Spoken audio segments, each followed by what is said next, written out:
అదేదో ఊరి నుండి మహాశిల్పి వచ్చాడు. మరేదో ఊరి నుండి పెద్ద బండ తెచ్చాడు. 6 అడుగులు కొలత పెట్టి బండను ఖండించాడు. మిగిలిన 3 అడుగుల ముక్కను పక్కకు తోసేశాడు. 6 అడుగుల బండేమో విగ్రహమై వెలిసింది.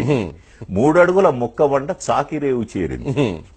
కంపు కంపు మనసులన్నీ దేవుని ఎదుట నిలిచాయి. కంపు కొట్టే బట్టలన్నీ బండ చుట్టూ పేరాయి. గొంతెమ్మ కోర్కెల గొంతులన్నీ తీర్థంతో తడిశాయి. మురికి మరకల బట్టలన్నీ నీటిలో ములిగాయి.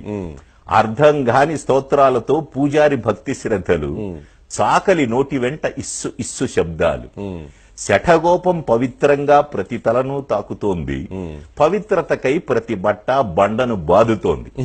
కడకు గుడి నుండి మనసులన్నీ కంపుతోనే వెళ్ళాయి. రేవు నుండి బట్టలన్నీ ఇంపుగా వెళ్ళాయి. గుడిలోని దేవుడా, రేవులోని బండ, ఎవరు దేవుడు?